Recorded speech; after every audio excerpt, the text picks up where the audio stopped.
ಗಣೇಶನ ಮೂರ್ತಿಯ ಮೆರವಣಿಗೆ ನಡೆದಾಗ ಕಲ್ಲು ಹೊಡೆಯೋದು, ಮಸೀದಿಯಿಂದ ಕಲ್ಲು ಹೊಡಿತಾರೆ. ಆ ಮಸೀದಿ ಇಲ್ಲಿಗಲ್ ಅನ್ನುವಂಥದ್ದು ಮಾಧ್ಯಮಗಳಲ್ಲಿ ರಿಪೋರ್ಟ್ ಬಂದಿತ್ತು. ಅವ್ರ ಮೇಲೇನು ಆ್ಯಕ್ಷನ್ ಇಲ್ಲ. ಯಾವನೊಬ್ಬ ಮಸೀದಿ ಮೇಲಿಂದ ಕಲ್ಲು ಹೊಡೆದವನು ಅದು ಬುಲ್ಡೋಸರ್ ಹಚ್ಚಿರಿ ಅಂತ ಹೇಳಿದ್ನಂತ ಅವನ್ನ ಅರೆಸ್ಟ್ ಮಾಡಿದ್ರು.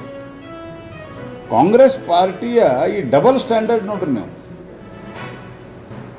ಈ ಬಾಗಲಕೋಟೆಯಲ್ಲಿ ಶಿವಾಜಿ ಮೆರವಣಿಗೆ ಮೇಲೆ ಕಲ್ಲು ಹೊಡಿತಾರಂತಂದ್ರೇನು ರೀ? ಶಿವಾಜಿ ಭಾವಚಿತ್ರಕ್ಕೆ ಚಪ್ಪಲಿ ಎಸಿತಾರಂತಂದ್ರೆ ಎಲ್ಲಿಂದ ಧೈರ್ಯ ಬರ್ತದೆ ಇವ್ರಿಗೆ? ಯಾವಾಗ ಇವ್ರನ್ನ ಕಾಂಗ್ರೆಸ್ ಪಾರ್ಟಿಯವರು ಈ ಇಸ್ಲಾಮಿಕ್ ಮತಾಂಧ ಶಕ್ತಿಗಳನ್ನು ನಮ್ಮ ಬ್ರದರ್ಸ್ ಅಂತ ಕರೀತಾರಲ್ಲ, ಆವಾಗ ಇವೆಲ್ಲ ಬರ್ತಾವೆ. ಆ ಬೆಂಗಳೂರಿನಲ್ಲಿ ಒಂದು ಕೆಫೆಯಲ್ಲಿ, ರಾಮೇಶ್ವರ್ ಕೆಫೆಯಲ್ಲಿ ಬಾಂಬ್ ಬ್ಲಾಸ್ಟ್ ಆಯಿತು. ಏನು ಹೇಳಿದ್ರು ಅವರು? ಫಸ್ಟ್ ಸ್ಟೇಟ್ಮೆಂಟ್ ಏನು ಸರ್ಕಾರದ್ದು? ಸಿಲಿಂಡರ್ ಬ್ಲಾಸ್ಟ್ ಆಗಿರ್ಬೋದು ಅಂತ. ಎರಡನೇ ಸ್ಟೇಟ್ಮೆಂಟ್ ಏನು ಡಿ ಕೆ ಶಿವಕುಮಾರ್ ಅವ್ರದ್ದು? ಕಲಬುರಗಿ ತಾಲೂಕಿನ ಶ್ರೀನಿವಾಸ ಅಡಿ ಗ್ರಾಮದ ಕ್ರಾಸ್ ಹತ್ತಿರ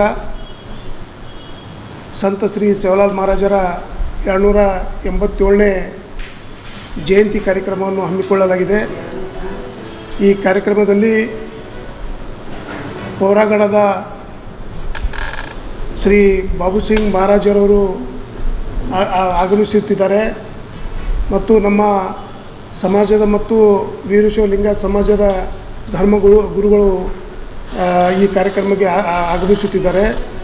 ಮತ್ತು ಇಲ್ಲಿ ಈ ಕಾರ್ಯಕ್ರಮದಲ್ಲಿ ಸಚಿವರಾದ ಶರಣಪ್ರಕಾಶ್ ಪಾಟೀಲ್, ಮಾಜಿ ಸಂಸದರಾದ ಡಾಕ್ಟರ್ ಉಮೇಶ್ ಜಾಧವ್, ರೇವನಾಯಕ್ ಬೆಳಂಗಿ ಮತ್ತು ಗ್ರಾಮೀಣ ಮತಕ್ಷೇತ್ರದ ಶಾಸಕರಾದ ಬಸವರಾಜ್ ಮತ್ತಿಂಬುಡು ಮತ್ತು ಹಲವು ಸಮಾಜದ ಎಲ್ಲ ಗಣ್ಯರು ಭಾಗಿಯಾಗುತ್ತಿದ್ದಾರೆ. ಮತ್ತು ಈ ಕಾರ್ಯಕ್ರಮದಲ್ಲಿ ಸುಮಾರು 15ರಿಂದ 20 ತಾಂಡಗಳು ಸೇರಿ ಶ್ರೀನಿವಾಸ ಅಡಿ ಏರ್ಪೋರ್ಟ್ ಹತ್ತಿರ ಈ ಕಾರ್ಯಕ್ರಮವನ್ನು ಹಮ್ಮಿಕೊಳ್ಳಲಾಗಿದೆ. ಇಲ್ಲಿ ಸುಮಾರು 15ರಿಂದ 20 ಸಾವಿರ ಜನಸಂಖ್ಯೆ, ನಮ್ಮ ಸಮಾಜದ ಜನಸಂಖ್ಯೆ ಅಲ್ಲಿ ಸೇರ್ತಾ ಇದ್ದಾರೆ. ಎಲ್ಲ ಕಡೆ ಶ್ರೀನಿವಾಸ ಅಡಿ ಗ್ರಾಮದ ಕಡೆಯಿಂದ ಕ್ರಾಸ್ ಹತ್ತಿರ ಮೆರವಣಿಗೆ ಮೂಲಕ ಡ್ಯಾನ್ಸ, ನೃತ್ಯ, ಬಂಜಾರ ಸಮಾಜದ ವೇಷಭೂಷಣ ಎಲ್ಲ ಮತ್ತು ನಮ್ಮ ಸೇವಾಲಾಲ್ ಮಹಾರಾಜರ